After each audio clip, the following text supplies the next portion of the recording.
I call the Honourable Sir Roger Douglas. Chairman, my question this afternoon to the Minister is, when are we actually going to start tackling the causes of our educational problems that we have in this country and not the symptoms?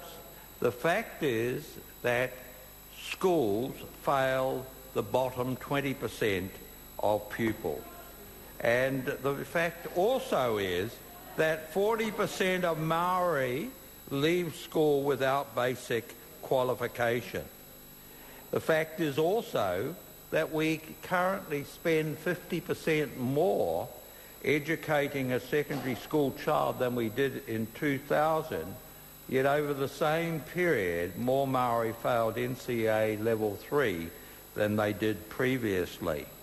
And the result of our educational failure is that New Zealand faces a crisis. The fact is that we have 330,000 New Zealanders on one form of benefit or another: unemployment, sickness, DPP.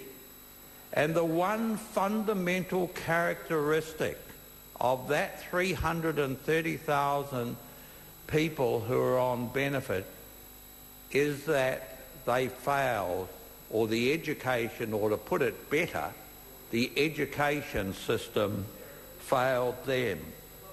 90% of people who end up on unemployed or on low wages have that one uniting factor. And yet, Mr. Speaker or Chairman, that does not need to be the case.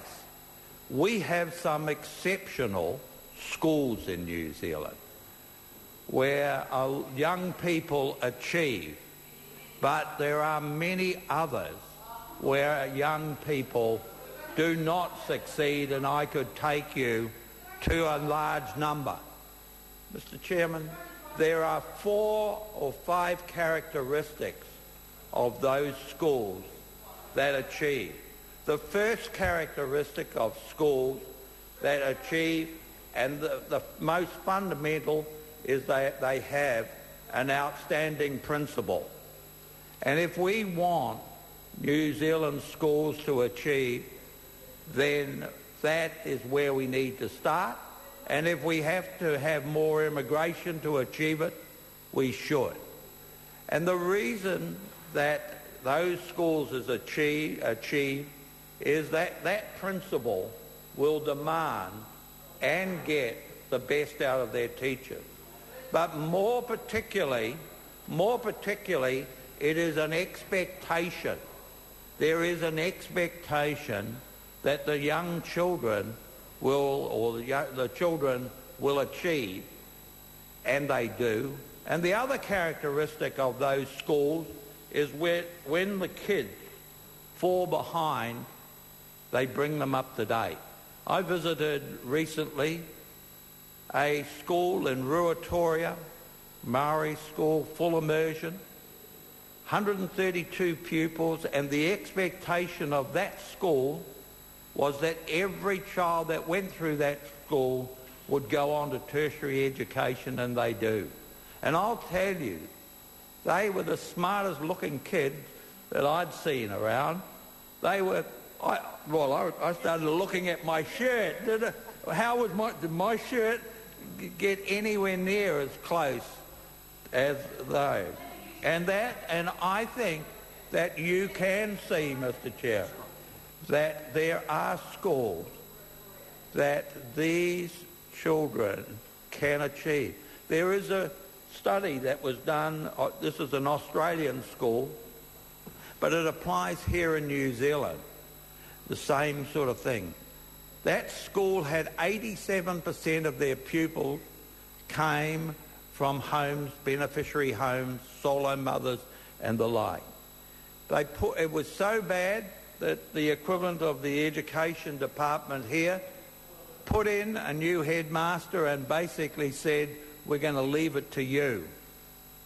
And in 5 years, that head principal took that school from scoring 20% below the average in Australia to scoring 20% above.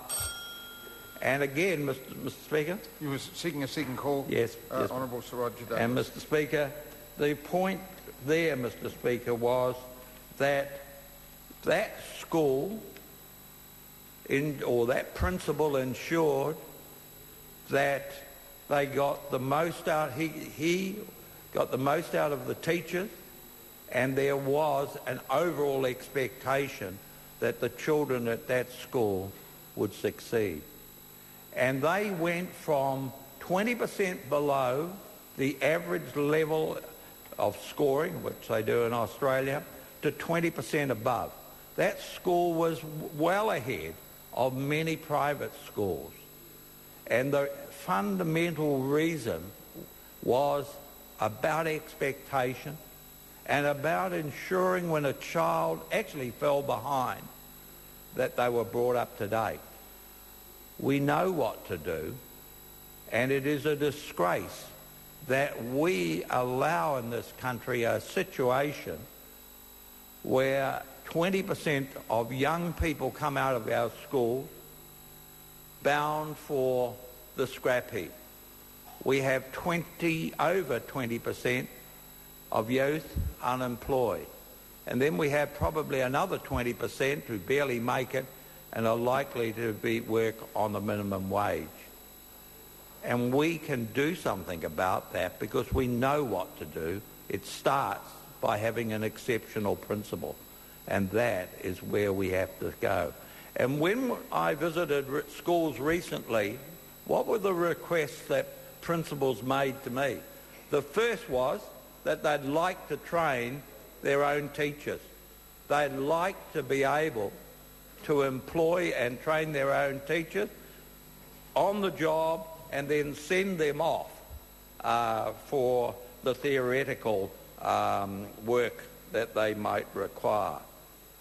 And I think that this country simply cannot afford to continue with a situation where 20% of kids come out of school unable to read or do simple maths.